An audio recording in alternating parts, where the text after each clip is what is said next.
63세, 17살 어린 아내와 재혼했습니다. 저는 새벽 5시 출근, 아내는 10시 기상. 전시회며 카페며 다니는 여유로운 모습이 미웠습니다. 퇴직금 2천만 원만 남자 더 이상 못 버티겠어서 이혼을 선택했죠. 그런데 며칠 뒤 은행에서 온 전화 한 통, 그 안에서 나온 내용에 손이 떨려 서류를 제대로 잡을 수조차 없었습니다. 오늘 제 이야기를 끝까지 들어주시면 편견과 오해가 어떻게 사랑을 무너뜨렸는지, 너무 늦게 깨달은 진실이 무엇이었는지 아시게 될 겁니다.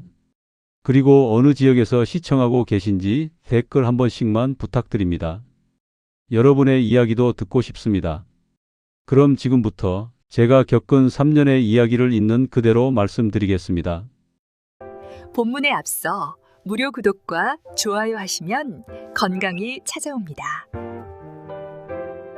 저는 63세 김도성입니다. 35년 동안 물류센터에서 일했고 단 한 번도 지각한 적이 없습니다. 새벽 5시에 눈을 뜨면 몸이 먼저 일어났어요. 알람 소리보다 몸이 시간을 더 잘 기억했죠. 세수하고 김밥 하나 입에 넣고 집을 나서면 6시 10분, 회사까지 20분 거리였으니 딱 맞았습니다. 6시 반까지 출근해서 지게차 시동 걸고 팔레트 정리하고 물류 확인하는 게 제 하루의 시작이었어요. 점심시간 빼고는 쉴 틈 없이 움직였고 오후 4시가 되면 허리가 뻐근하게 아파왔습니다. 그래도 버텼어요. 가장이니까요. 저는 몇 년 전 46세였던 젊은 여자 정민아와 재혼했습니다. 17살 차이가 났지만 그때는 그게 자랑처럼 느껴졌어요. 주변에서 다들 부러워했거든요. 도성이 형, 복 터졌네. 그런 말 들을 때마다 어깨가 으쓱했습니다. 미나는 키도 크고 옷도 잘 입고 웃는 모습이 참 예뻤어요. 처음 만났을 때 커피숍에서 일하던 미나가 제게 따뜻하게 웃어줬을 때 이 사람과 함께라면 남은 인생이 달라질 것 같았습니다. 결혼하고 처음 몇 달은 괜찮았어요. 퇴근하고 집에 오면 밥이 차려져 있었고 미나가 오늘 힘들었죠? 라고 물어줄 때마다 하루의 피로가 녹는 것 같았습니다. 주말에는 함께 마트 가고 영화도 보러 갔어요. 그런데 시간이 지나면서 뭔가 조금씩 어긋나기 시작했습니다. 미나는 아침 10시가 넘어서야 일어났어요. 제가 출근할 때 미나는 이불 속에 있었고 퇴근해서 돌아올 때쯤 되면 브런치를 먹고 있거나 화장을 하고 있었습니다. 오늘 친구들이랑 전시회 보고 올게요. 필라테스 수업 있어요. 카페에서 책 읽다가 올게요. 그런 말을 들을 때마다 뭔가 속이 뒤틀렸어요. 저는 새벽부터 일어나 땀 흘리며 일하는데 미나는 느긋하게 오전을 보내고 여유롭게 오후를 즐기고 있었으니까요. 퇴근하고 집에 돌아오면 온몸에서 땀 냄새가 났습니다. 샤워하고 소파에 쓰러지면 미나는 옆에서 휴대폰 보며 잔잔하게 웃고 있었어요. SNS에 올린 카페 사진을 보여주며 여기 분위기 좋더라 그러는데 저는 고개만 끄덕였습니다. 뭐라고 말해야 할지 몰랐어요. 부럽다고, 좋겠다고, 그런 말은 차마 꺼내지 못했습니다. 저녁 식탁에 앉아 밥을 먹을 때도 그랬어요. 미나는 오늘 본 전시의 이야기, 친구들과 나눈 대화, 새로 생긴 카페 얘기를 했고 저는 그래 좋았겠네 정도로만 대답했습니다. 제 하루는 별로 할 얘기가 없었거든요. 지게차 타고 박스 옮기고 점심 먹고 또 박스 옮기고 그게 다였으니까요. 점점 생각이 꼬이기 시작했습니다. 나는 이렇게 사는데 왜 저 사람은 저렇게 편할까? 같은 집에 사는데 왜 이렇게 다를까? 내가 번 돈으로 저렇게 여유롭게 사는 건 아닐까? 그런 생각들이 매일 아침과 저녁마다 가슴 한쪽에 돌덩이처럼 쌓여갔어요. 어느 날 아침 미나가 오늘 요가 수업 있어서 점심쯤 나갈게요 라고 말했을 때 저는 그래라고만 했지만 속으로는 화가 치밀었습니다. 요가? 나는 새벽부터 몸을 쓰는데 요가는 또 뭐 하러 가나? 그런 생각이 들었어요. 물론 입 밖으로 꺼내진 않았습니다. 그러면 싸움이 될 테니까요. 주말에도 미나는 약속이 많았어요. 친구들과 브런치 먹고 전시회 보고 쇼핑하고 카페에서 수다 떨고 왔습니다. 저는 집에서 TV 보거나 낮잠 자며 시간을 보냈어요. 가끔 미나가 같이 나갈래요? 라고 물어봤지만 저는 피곤해서라고 거절했습니다. 사실은 미나의 친구들과 어울리는 게 불편했어요. 다들 젊고 세련됐고 저는 그 사이에서 늙은 아저씨처럼 느껴졌거든요. 시간이 지날수록 미나를 보는 시선이 달라졌습니다. 처음엔 예쁘고 사랑스러웠는데 이제는 저 여유로운 웃음이 미웠어요. 제가 힘들게 일하는 동안 편하게 살고 있다는 생각, 나이 차이 때문에 제가 더 열심히 벌어야 한다는 생각, 언젠가는 저를 떠날 거라는 두려움, 그런 것들이 뒤섞이며 미나를 바라볼 때마다 가슴이 답답해졌습니다. 미나는 여전히 똑같았어요. 따뜻하게 웃고 저녁 차려주고 가끔 제 어깨 주물러 주면서 고생 많아요라고 말해줬습니다. 그런데 그 말이 위로가 아니라 비웃음처럼 들렸어요. 당신은 편하게 살면서 무슨 고생을 안다고, 그런 생각이 자꾸 들었습니다. 결혼 만년 차쯤 됐을 때 저는 미나와 거의 대화를 안 하게 됐어요. 아침에 다녀올게요, 저녁에 왔어요 정도만 주고받았습니다. 미나가 뭘 물어봐도 응 그래 나중에 이런 식으로만 대답했어요. 미나도 점점 말이 없어졌고 우리 사이에는 보이지 않는 벽이 생겼습니다. 그래도 저는 참았어요. 퇴직할 때까지만, 국민연금 받을 때까지만 그렇게 버티면 뭔가 달라질 거라고 생각했습니다.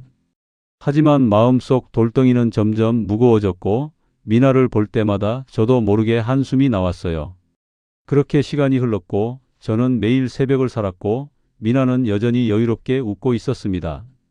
그리고 저는 그 웃음이 점점 더 견딜 수 없게 됐죠. 그때 저는 몰랐습니다.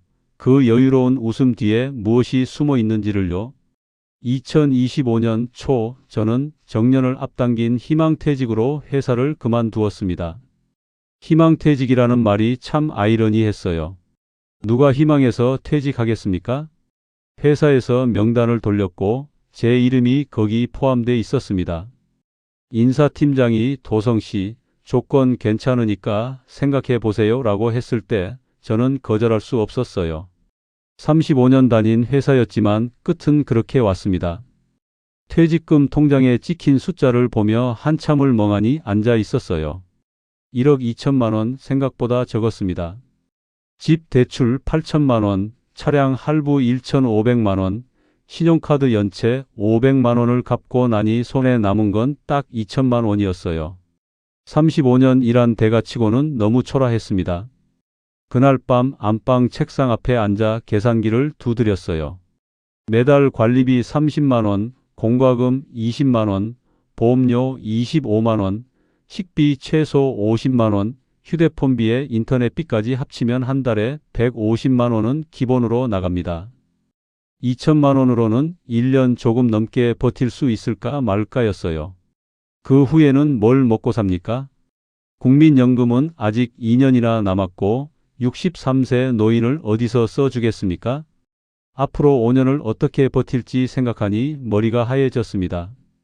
손끝이 차가워지고 등에서 식은땀이 났어요. 계산기 숫자를 지웠다가 다시 눌러봤지만 답은 똑같았습니다. 돈이 부족했어요. 거실에서 TV 소리가 들렸습니다. 미나가 소파에 앉아 웃고 있었어요. 무슨 예능 프로그램을 보는지 휴대폰으로 사진까지 찍고 있었습니다. 저는 문틈으로 그 모습을 보며 한숨이 나왔어요. 그날도 미나는 낮에 친구들과 전시회를 보고 왔다고 했습니다. 카페에서 찍은 사진들을 휴대폰으로 보여주며 여기 분위기 정말 좋더라고 말했어요. 음식 사진, 커피 사진, 친구들과 웃는 사진들이 SNS에 가득 올라가 있었습니다. 저는 그래라고만 했습니다. 다른 말이 안 나왔어요. 저는 통장을 보며 한숨을 쉬고 있었고 미나는 옆에서 휴대폰을 보며 잔잔하게 웃고 있었습니다. 같은 공간에 있지만 전혀 다른 세계에 사는 것 같았어요. 저는 내일을 걱정하는데 미나는 오늘을 즐기고 있었으니까요. 다음 날도 그 다음 날도 똑같았습니다. 미나는 아침 10시가 넘어 일어나 브런치를 먹고 오후에는 필라테스 가거나 카페에서 책을 읽었어요. 저녁에 돌아와서는 오늘 있었던 일들을 편하게 얘기했습니다. 오늘 전시회에서 재밌는 작품 봤어요. 필라테스 선생님이 자세 칭찬해 줬어요. 그런 말들이었어요. 저는 그 말들을 들으며 속이 뒤틀렸습니다. 나는 앞으로 어떻게 살아야 할지 막막한데 저 사람은 여전히 전시회니 필라테스니 하며 살고 있구나. 그런 생각이 들었어요. 우리 집 형편이 어려워진 걸 모르는 걸까요? 아니면 알면서도 신경 안 쓰는 걸까요? 미나의 여유로운 모습이 점점 더 견디기 힘들어졌습니다. 아침에 늦게 일어나는 것도, 느긋하게 커피 마시는 것도, 친구들과 약속 잡는 것도 전부 다 눈에 거슬렸어요. 저는 새벽부터 35년을 일했는데 미나는 10시가 넘어 일어나 편하게 하루를 시작했습니다. 그 차이가 자꾸만 크게 느껴졌어요. 어느 날 저녁 미나가 휴대폰으로 옷을 고르고 있었습니다. 쇼핑몰 화면을 보여주며 이거 예쁘지 않아요? 라고 물었어요. 저는 가격을 봤습니다. 8만 원짜리 블라우스였어요. 비싸네라고 했더니 미나는 제 돈으로 살 건데요 라고 했습니다. 그 말에 저는 할 말이 없었어요. 미나한테 무슨 돈이 있다고 그런 생각이 들었지만 굳이 물어보지 않았습니다. 저는 점점 미나한테 말을 안 하게 됐어요. 다녀왔어요. 밥 먹어요. 먼저 잘게요. 그 정도만 주고받았습니다. 미나가 뭘 물어봐도 응 그래 알아서 해 이렇게만 대답했어요. 대화가 귀찮았습니다. 아니 사실은 미나를 보는 게 괴로웠어요. 통장 잔액은 점점 줄어들었습니다. 1,900만 원, 1,800만 원, 1,700만 원 숫자가 내려갈 때마다 가슴이 답답해졌어요. 이러다가 1년도 못 가겠다는 생각이 들었습니다. 아껴 쓴다고 아껴 써도 돈은 계속 나갔어요. 내 안에서 뭔가 끓어오르기 시작했습니다. 퇴직한 불안, 돈이 없는 초라함, 나이 들에 대한 두려움, 그런 것들이 전부 뒤섞이며 한 곳을 향했어요. 바로 미나였습니다. 이 집의 불안과 분노를 전부 미나 탓으로 돌리고 싶어졌어요. 젊은 아내를 데려와서 돈이 더 드는 것 같았고 미나가 편하게 살아서 제가 더 초라해 보이는 것 같았고 젊은 아내와의 나이 차이 때문에 초라함이 더 컸습니다. 사실 따지고 보면 다 제 문제였어요. 하지만 저는 그걸 인정하고 싶지 않았습니다. 어느 날 밤이었습니다. 저는 안방 책상에서 통장 정리를 하고 있었고 미나는 침대에 누워 휴대폰을 보고 있었어요. 휴대폰 화면에서 희미한 빛이 나오고 미나의 입가에 잔잔한 미소가 번졌습니다. 친구한테 온 메시지를 보는 것 같았어요. 그 순간 제 안에서 뭔가 터졌습니다. 3년 동안 쌓였던 열등감과 불만과 두려움이 한꺼번에 쏟아져 나왔어요. 입이 먼저 움직였습니다. 미나야, 이혼하자. 제 입에서 그 말이 나왔을 때 저도 놀랐습니다. 미나는 휴대폰에서 눈을 떼고 저를 봤어요. 왜요? 그렇게 물었지만 저는 대답할 말이 제대로 없었습니다. 나는 더 이상 이 상황을 버티기 힘들어. 우리는 안 맞는 것 같아. 그렇게 말하고 나니 가슴 한쪽이 뻥 뚫리는 것 같았어요. 동시에 이상한 공허함도 밀려왔습니다. 미나는 한참을 저를 바라보다가 천천히 고개를 끄덕였습니다. 알겠어요.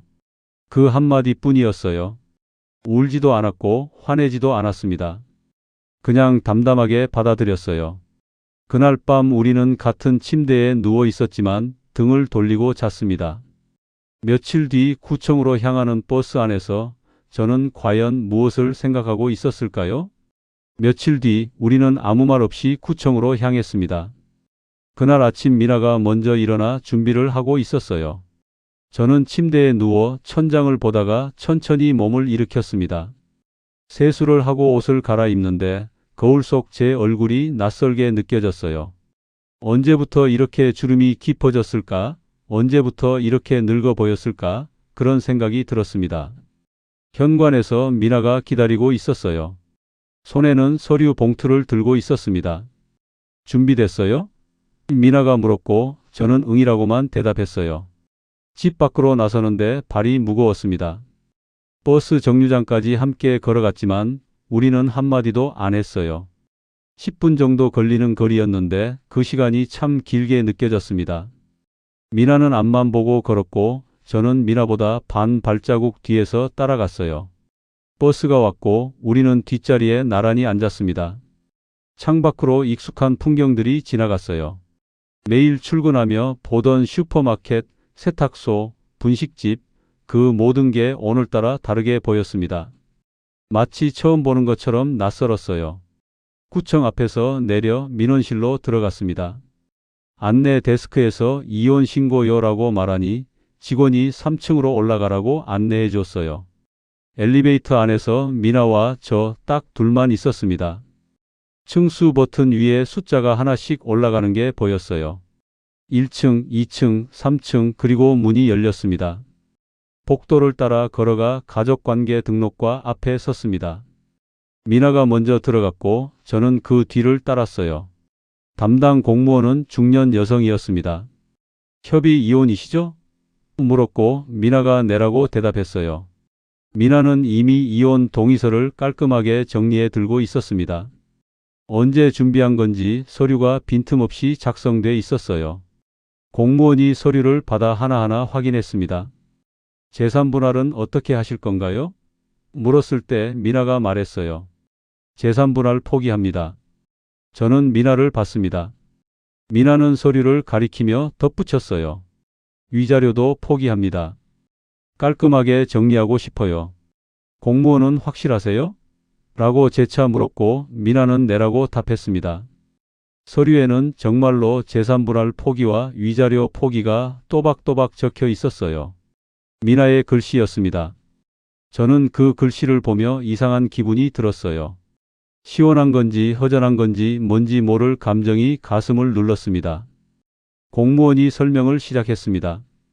협의 이혼은 숙려기간을 거쳐야 합니다. 두 분은 자녀가 없으니 일주일 후에 다시 오시면 됩니다. 그때 최종 확인하고 이혼 신고가 접수돼요. 일주일, 딱 일주일이었습니다. 공무원은 다음 주 같은 시간에 오라고 했고 우리는 고개만 끄덕였어요. 더 물어볼 것도 없었고 할 말도 없었습니다. 민원실을 나와 복도 대기 의자에 잠시 앉았습니다. 미나는 휴대폰을 꺼내 뭔가 확인하고 있었고 저는 그냥 앞을 보고 있었어요. 복도 저쪽에서 사람들 목소리가 들렸습니다. 고개를 돌리니 젊은 부부가 아기를 안고 서 있었어요. 남자는 30 초반쯤 돼 보였고 여자도 비슷한 나이였습니다. 아기는 분홍색 모자를 쓰고 있었어요. 출생신고를 하러 온 것 같았습니다. 남자가 아기를 안고 여자에게 뭐라고 말하자 여자가 웃으며 아기 뺨을 쓰다듬었어요. 행복해 보였습니다. 새로운 시작을 하는 가족이었어요. 저는 그 모습을 보며 생각했습니다. 나도 한때는 저 나이였구나. 저렇게 아기를 안고 출생신고하러 왔었구나. 그때는 앞으로 펼쳐질 인생이 기대됐었구나. 그런 생각이 들자 이상한 허무함이 밀려왔어요. 지금 저는 그 반대편에 서 있었습니다. 시작이 아니라 끝을 신고하러 온 사람이었어요.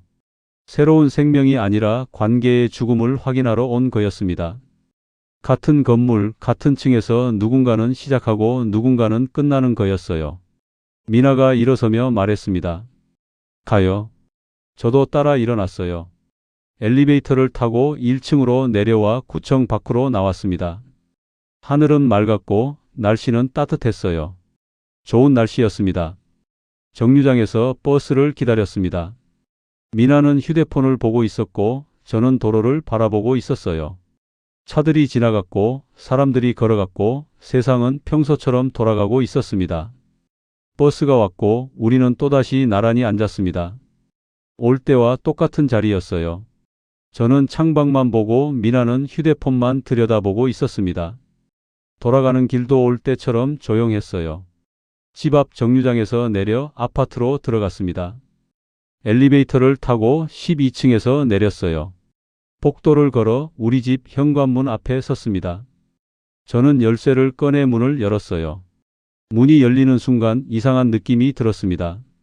뭔가 달랐어요. 현관에서부터 느껴지는 공기가 달랐습니다. 신발을 벗고 안으로 들어갔어요. 거실이 텅 비어 보였습니다. 소파 옆에 있던 미나의 쿠션이 없었고 TV 옆에 놓여 있던 화장품들이 사라져 있었어요. 책장에 꽂혀 있던 미나의 책들도 전부 빠져 있었습니다. 침실로 들어갔습니다. 옷장 문을 열었어요. 미나의 옷들이 전부 사라져 있었습니다. 행거가 덩그러니 비어 있었고 서랍도 텅 비어 있었어요. 화장대 위에 있던 화장품, 향수, 액세서리, 가방, 모자, 그 모든 게 깔끔하게 치워져 있었습니다. 화장실로 갔습니다. 미나가 쓰던 샴푸도, 린스도, 바디워시도, 스킨케어 제품도 하나 남김없이 사라져 있었어요. 선반이 비어 있었고 제 물건들만 덩그러니 놓여 있었습니다. 다시 거실로 나왔습니다. 집은 마치 이사 나간 집처럼 허전했어요. 미나의 흔적이 완전히 지워져 있었습니다. 3년 동안 함께 살았던 사람의 흔적이 단 몇 시간 만에 사라진 거였어요. 소파에 앉았습니다. 조용했어요. 너무 조용했습니다. 냉장고 돌아가는 소리만 희미하게 들렸어요. 제 숨소리가 크게 느껴졌습니다. 창밖을 봤습니다. 해가 기울고 있었어요. 저녁이 오고 있었습니다. 저는 텅 빈 집 거실 소파에 앉아 생각했어요. 이제 정말로 혼자구나. 그런데 왜 이렇게 허전할까요? 미나가 떠난 첫날 밤 혼자 있는 집은 낯설 만큼 조용했습니다. 저녁 7시쯤 배가 고팠어요. 냉장고를 열었습니다. 반찬통 몇 개가 놓여 있었지만 언제 만든 건지 기억이 안 났어요. 시금치나물과 멸치볶음이 있었습니다. 밥을 해야 했는데 쌀을 씻어 밥솥에 넣고 물을 부었어요. 얼마나 부어야 하는지 몰라서 대충감으로 했습니다. 40분쯤 지나 밥이 됐는데 너무 질었어요.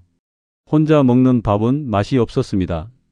소파에 앉아 TV를 보며 먹었는데 뭘 먹는지도 모르겠고 TV에서 뭐가 나오는지도 모르겠더라고요.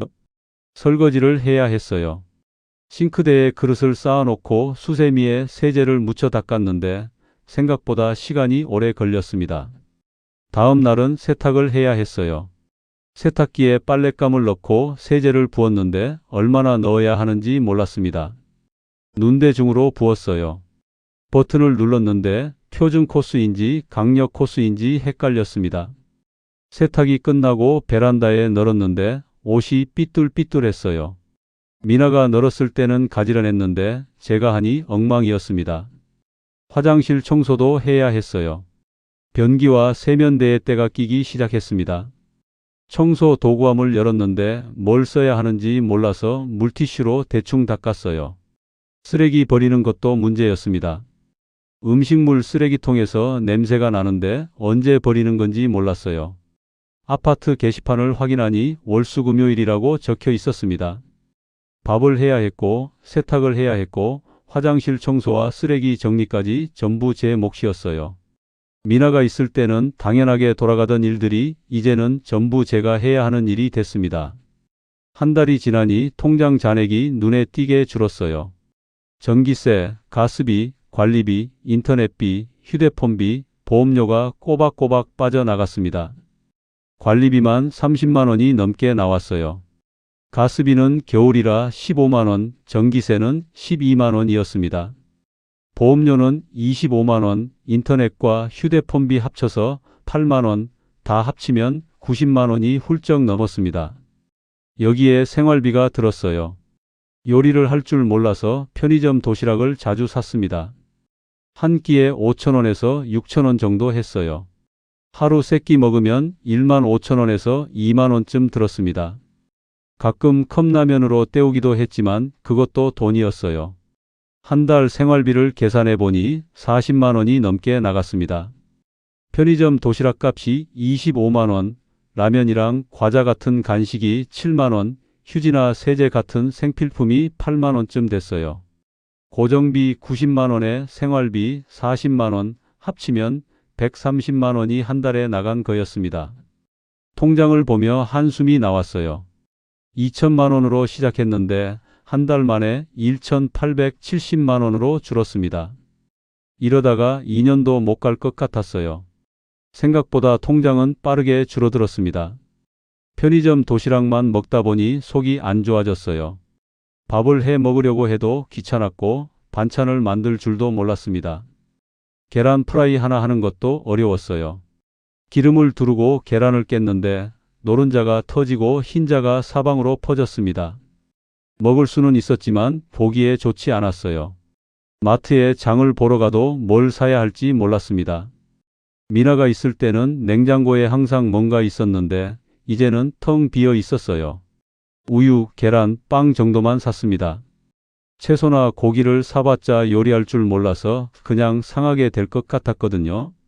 어느 날 감기가 심하게 왔습니다. 아침에 일어났는데 머리가 무겁고 목이 칼칼했어요. 열도 나는 것 같았습니다. 약국에 가서 감기약을 사 먹었는데 나아지지 않았어요. 하루 종일 침대에 누워 있었습니다. 물을 마시고 싶었는데 부엌까지 가기가 힘들었어요. 겨우 일어나 물을 한 컵 따라 침대로 돌아왔습니다. 약을 먹고 이불을 뒤집어 쓰고 누워 있었어요. 저녁 때쯤 되니 더 심해졌습니다. 온몸이 으슬으슬 춥고 열이 더 올랐어요. 물 한 잔 떠다 줄 사람도 없었고 죽이라도 끓여줄 사람도 없었습니다. 그냥 이불 속에 웅크리고 누워 있을 뿐이었어요. 다음 날도 비슷했습니다. 약을 먹고 물 마시고 자는 게 전부였어요. 이틀 동안 제대로 된 식사를 못했습니다. 냉장고에 있는 우유 한 팩 마시고 과자 몇 개 먹고 그렇게 버텼어요. 사흘째 되니까 조금 나아졌습니다. 겨우 일어나 라면을 끓여 먹었어요. 그때 문득 깨달았습니다. 누군가와 함께 산다는 게 돈의 문제가 아니라는 걸요. 손과 시간과 마음이 함께 들어가는 일이었어요. 아플 때 물 한 잔 떠다 주는 손, 밥 챙겨주는 시간, 걱정해주는 마음, 그런 것들이 함께 사는 거였습니다. 미나가 있을 때는 당연하게 느껴졌던 것들이 이제는 전부 제 몫이 됐어요. 밥 짓고 설거지하고 빨래하고 청소하고 쓰레기 버리고 장 보고 그 모든 게 혼자 감당해야 하는 일이었습니다. 생각보다 힘들었고 생각보다 외로웠어요.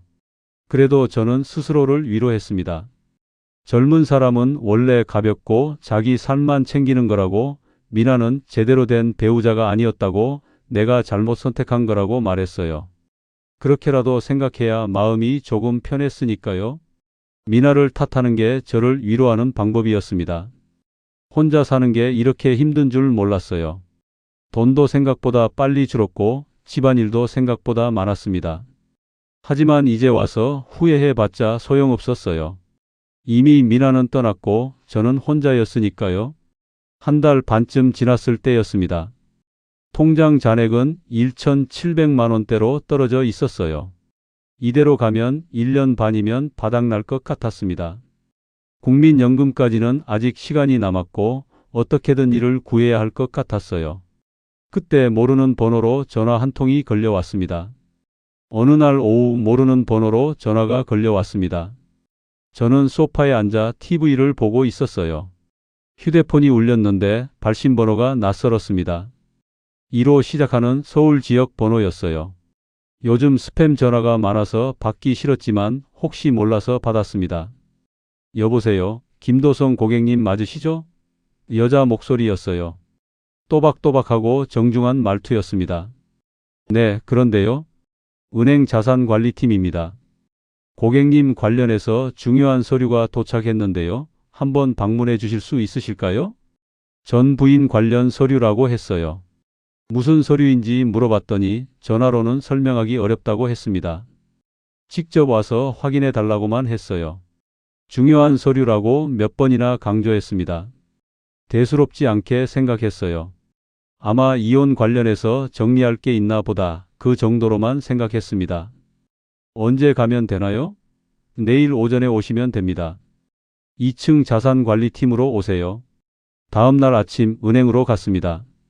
집에서 버스로 30분 정도 거리에 있는 지점이었어요. 2층으로 올라가니 자산관리팀이라고 적힌 문이 보였습니다. 안으로 들어갔어요. 직원이 저를 상담실로 안내했습니다. 작은 방이었어요. 책상과 의자 그리고 서류 캐비닛이 있었습니다. 잠시만 기다려 주세요. 직원이 나갔다가 두꺼운 봉투 하나를 들고 들어왔어요. 봉투를 제 앞에 놓으며 말했습니다. 정민아 고객님께서 남기고 가신 서류입니다. 고객님께 전달해 달라고 하셨어요. 저는 봉투를 바라봤습니다. A사 크기의 큰 봉투였어요. 제법 두꺼웠습니다. 열어봐도 되나요? 네, 고객님께 드리는 거니까요. 봉투를 뜯었습니다. 안에 서류가 가득 들어 있었어요. 첫 장을 꺼냈습니다. 등기부등본이었어요. 미나 명의로 된 부동산 등기부등본이었습니다. 주소를 보니 서울 강서구 오피스텔이었어요. 전용 면적 42제곱미터 미나 소유였습니다. 다음 장도 등기부등본이었어요. 이번엔 마포구 오피스텔이었습니다. 그 다음 장도 전부 등기부등본이었어요. 오피스텔 4채가 전부 미나 명의였습니다. 강서구 1채, 마포구 1채, 영등포구 2채였어요. 평수는 비슷했습니다. 40제곱미터에서 50제곱미터 사이였어요. 취득일자를 보니 전부 결혼 전이었습니다. 미나가 혼자 살 때 산 거였어요. 다음 서류는 상가 등기부등본이었습니다. 구로구 상가 1층, 면적 30제곱미터, 미나 소유였어요. 또 한 장, 관악구 상가 1층, 면적 25제곱미터, 역시 미나 명의였습니다. 상가 두 곳도 결혼 전에 취득한 거였어요. 손이 떨렸습니다. 서류를 제대로 잡을 수가 없었어요. 다음 장을 넘겼습니다. 월세 계약서 사본들이었어요. 오피스텔 4채 전부 임대 중이었습니다. 월세가 각각 70만 원에서 90만 원 사이였어요. 계산을 해봤습니다. 오피스텔 월세만 320만 원 정도 나왔어요. 상가 임대료는 각각 월 200만 원, 150만 원이었습니다. 상가 두 곳 합치면 350만 원이었어요. 오피스텔이랑 상가 합치면 월세 수익만 한 달에 670만 원이었습니다. 아니, 잠깐 제가 잘못 본 건가 싶어서 다시 확인했어요. 숫자를 하나하나 다시 읽었습니다. 틀리지 않았어요. 오피스텔 4채에서 320만 원, 상가 두 곳에서 350만 원, 합계 670만 원이 맞았습니다. 아니, 더 있었어요. 서류를 더 넘기니 다른 임대 계약서들이 나왔습니다. 주차장 월세, 옥탑방 월세, 소형 창고 월세까지 있었어요. 전부 합치니 월 수익이 1,700만 원이 넘었습니다. 저는 서류를 내려놓고 한참을 멍하니 앉아 있었어요. 미나가 매달 1,700만 원을 받고 있었다니 믿기지 않았습니다. 저는 물류센터에서 35년 일하며 월급 300만 원 받았는데 미나는 가만히 앉아서 1,700만 원을 받고 있었던 거였어요. 다음 장을 넘겼습니다. 이번엔 사업자 등록증이었어요. 온라인 쇼핑몰 사업자 등록증이었습니다. 상호는 미나스토어, 대표자 정미나, 업종은 통신판 매업이었어요. 사업자 등록 날짜를 보니 결혼하기 2년 전이었습니다. 다음은 온라인몰 매출 내역이었어요. 월별로 정리돼 있었습니다. 결혼 전에는 월 매출이 400만 원 정도였는데 점점 올라가고 있었어요. 결혼 첫 해에는 500만 원대, 2년 차에는 700만 원대, 최근에는 900만 원까지 올라가 있었습니다. 순수익률이 적혀 있었어요. 평균 35%였습니다. 월 매출 900만 원이면 순수익이 315만 원 정도 나온다는 거였어요. 미나는 온라인몰로도 매달 300만 원 넘게 벌고 있었던 겁니다. 부동산 임대 수익 1,700만 원에 온라인몰 수익 300만 원, 합치면 한 달에 2천만 원이 넘었어요. 저는 평생 월급 300만 원 받으며 살았는데 미나는 혼자서 2천만 원씩 벌고 있었던 겁니다. 숨이 막혔습니다. 가슴이 답답해서 숨을 크게 들이쉬었어요. 은행 직원이 물 한 잔을 가져다 줬습니다. 괜찮으세요? 네, 괜찮습니다. 물을 마시고 다시 서류를 봤어요. 마지막 장이 남아 있었습니다. 통장 사본이었어요. 제 이름으로 된 통장이었습니다. 은행 이름을 보니 제가 모르는 은행이었어요. 제가 개설한 적 없는 통장이었습니다. 거래 내역을 봤어요. 3년 전부터 입금 기록이 있었습니다. 매달 40만 원씩 입금돼 있었어요. 입금자는 정민아였습니다. 처음에는 40만 원씩 들어왔는데 1년 뒤부터는 50만 원으로 늘었어요. 2년 차부터는 60만 원씩 입금됐습니다. 3년 동안 꾸준히 입금된 금액을 합치면 얼마나 될까요? 계산해 봤습니다. 1년 차 480만 원, 2년 차 600만 원, 3년 차 720만 원, 합계 1,800만 원이었어요. 아니, 이자도 붙었더라고요. 정기적금이었습니다. 이자 포함하면 1억 5천만 원이 넘게 적혀 있었습니다. 통장을 보며 손이 떨렸어요. 서류를 제대로 잡을 수가 없었습니다. 1억 5천만 원, 제 명의 통장에 1억 5천만 원이 들어 있었어요. 미나가 3년 동안 매달 제 명의로 저금해온 돈이었습니다. 이게 뭡니까? 은행 직원에게 물었어요. 정민아 고객님께서 김도성 고객님 명의로 개설하신 노후 적금 통장입니다. 3년 동안 자동이체로 입금하셨어요. 만기일이 2년 후인데 고객님께서 중도 해지하셔도 된다고 하셨습니다. 저는 아무 말도 못했습니다. 그냥 서류만 바라보고 앉아 있었어요. 미나가 전시회 다니고 카페 가고 필라테스 하고 친구들 만나는 동안 저는 미나를 원망하고 있었습니다. 놀고 먹는다고, 편하게 산다고, 제 돈으로 산다고 생각했어요. 그런데 미나는 놀고 먹는 게 아니었어요. 자기 힘으로 돈을 벌고 있었고, 부동산 임대업도 하고 있었고, 온라인 쇼핑몰도 운영하고 있었습니다. 그러면서도 제 노후까지 조용히 준비해주고 있었던 거예요. 3년 동안 매달 40만 원에서 60만 원씩 한 번도 빠짐없이 제 명의로 저금해 준 거였습니다. 제가 모르게요. 제가 전혀 몰랐던 사이에 미나는 제 노후를 챙기고 있었어요. 눈물이 났습니다. 서류를 보는데 글자가 흐려졌어요. 눈물을 닦았습니다. 은행 직원 앞에서 우는 게 창피했지만 참을 수가 없었어요. 고객님, 괜찮으세요? 직원이 티슈를 건네줬습니다. 네, 괜찮습니다. 잠시만요. 티슈로 눈을 닦았어요. 코를 풀었습니다. 심호흡을 몇 번 했어요. 이 서류들 제가 가져가도 되나요? 네, 고객님께 드리는 겁니다. 통장도 여기 있어요. 직원이 통장을 꺼내 건네줬습니다. 제 이름이 적힌 통장이었어요. 잔액란에 1억 5,247만 원이라고 찍혀 있었습니다.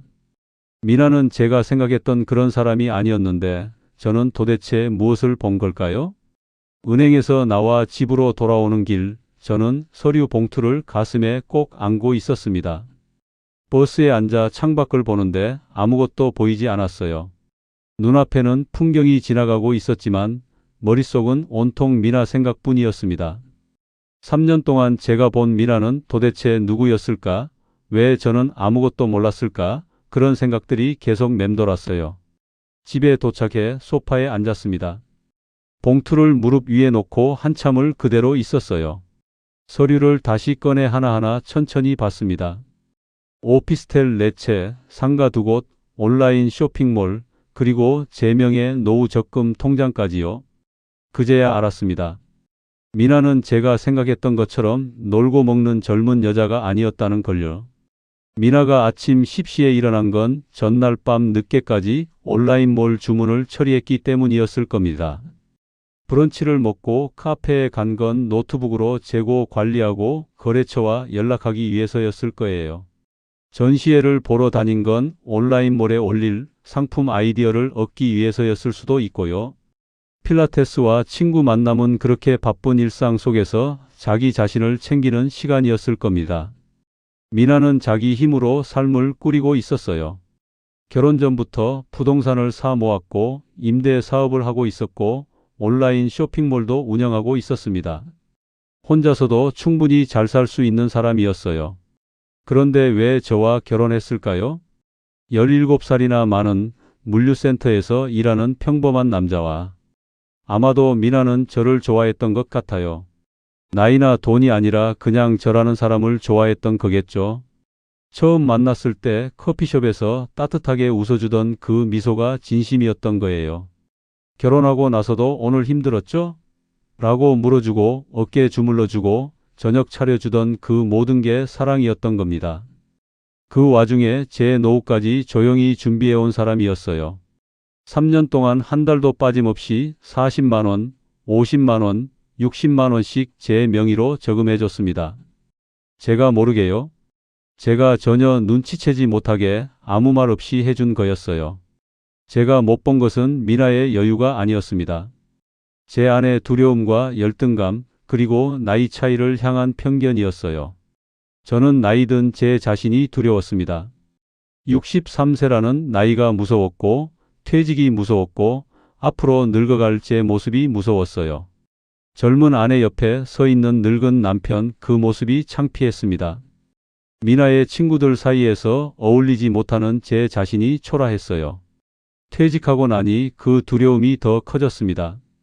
돈이 없어지니까 더 불안했고 할 일이 없어지니까 더 초라했어요. 그 불안과 초라함을 감당할 수 없어서 저는 전부 미나 탓으로 돌렸습니다.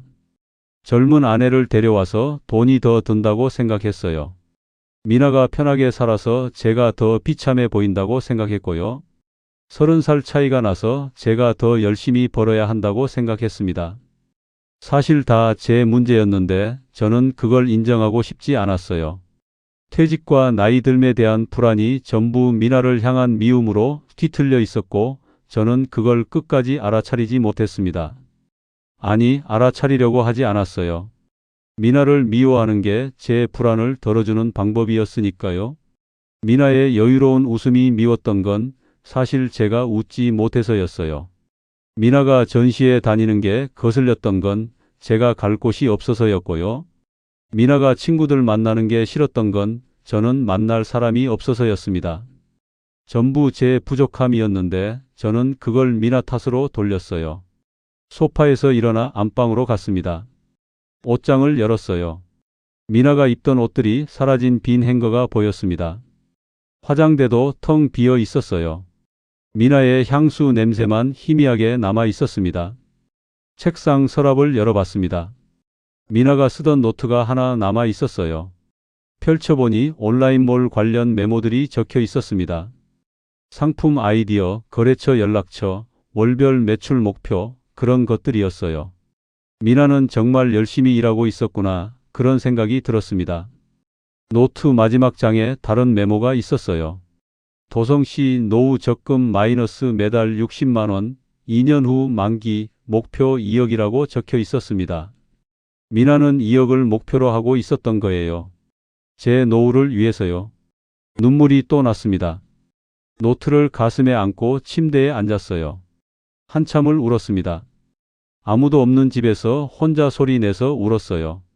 거실로 나와 휴대폰을 집어들었습니다. 미나의 번호를 찾았어요. 통화 버튼 위에 손가락을 올렸습니다. 누르려고 했는데 누를 수가 없었어요. 뭐라고 말해야 할까요? 미안했다고, 고마웠다고, 몰라줘서 미안했다고, 그런 말들로 3년 동안 쌓였던 오해와 상처를 풀 수 있을까요? 이혼하자고 먼저 말한 사람이 저였는데 이제 와서 미안하다고 하면 미나는 뭐라고 할까요? 휴대폰 화면만 멍하니 바라보았습니다. 미나의 이름을 보며 생각했어요. 이제 와서 연락하는 게 맞을까? 아니면 그냥 이대로 두는 게 맞을까? 미나에게는 저 없이 사는 게 더 나을까요? 통화 버튼을 누르지 못하고 휴대폰을 내려놨습니다. 이제 와서 미안했다, 고마웠다, 몰라줘서 미안했다는 말을 꺼내기에는 너무 늦은 것 같았어요. 이미 이혼 서류에 도장 찍었고 미나는 집을 나갔고 일주일 후면 완전히 남남이 될 거였으니까요. 창밖을 봤습니다. 해가 지고 있었어요. 저녁 노을이 붉게 물들어 있었습니다. 예쁜 노을이었어요. 미나가 좋아할 것 같은 노을이었습니다. 미나는 이런 노을 보면 휴대폰으로 사진 찍어서 SNS에 올렸었죠. 소파에 앉았습니다. 텅 빈 집 거실 한가운데 혼자 앉아 있으니 적막했어요. 냉장고 소리만 웅웅거리고 있었습니다. 시계 초침 소리가 똑딱똑딱 들렸어요. 그날 밤 저는 스스로에게 물었습니다. 도대체 사랑과 오해 중에 무엇이 더 무거운 짐이었는지 말입니다. 미나를 사랑했기 때문에 결혼했지만 오해 때문에 헤어졌어요. 사랑은 가벼웠는데 오해가 무거웠던 걸까요? 아니면 사랑이 무거워서 오해가 생긴 걸까요? 답은 나오지 않았습니다. 그저 후회만 밀려왔어요. 진작 물어볼 걸, 진작 대화할 걸, 진작 미나를 제대로 볼 걸, 그런 후회들이 가슴을 눌렀습니다. 통장을 봤어요. 1억 5천만 원이라는 숫자가 찍혀 있었습니다. 이 돈으로 앞으로 몇 년은 버틸 수 있을 거예요. 국민연금 나올 때까지 충분할 겁니다. 미나가 만들어준 안전망이었어요. 미나는 끝까지 저를 챙겨준 거였습니다. 혼자 남은 집에서 저는 깨달았습니다. 함께 산다는 건 돈의 문제가 아니라는 걸요. 나이의 문제도 아니고 여유의 문제도 아니었어요. 서로를 이해하고 믿고 존중하는 마음이 함께 사는 거였습니다. 그런데 저는 미나를 이해하려고 하지 않았고 믿지 않았고 존중하지 않았어요. 미나의 여유를 미워할 게 아니라 그 여유의 이유를 물어봤어야 했습니다. 미나의 생활을 의심할 게 아니라 미나와 함께 걸었어야 했어요. 편견과 두려움으로 미나를 볼 게 아니라 있는 그대로의 미나를 봤어야 했습니다. 이제는 너무 늦었습니다. 미나는 떠났고 저는 혼자 남았어요. 1억 5천만 원이라는 돈과 3년치 후회만 안고 혼자 살게 됐습니다. 여러분께 묻고 싶습니다. 함께 사는 사람의 여유가 미워 보인다면 그건 정말 상대방의 문제일까요? 혹시 그 여유 뒤에 숨겨진 노력과 배려를 보지 못하는 건 아닐까요? 사랑하는 사람을 의심하기 전에 먼저 물어보고 대화하는 게 얼마나 중요한지 아시나요? 저처럼 후회하지 마십시오. 함께 있을 때 제대로 보고, 제대로 물어보고, 제대로 사랑하시길 바랍니다.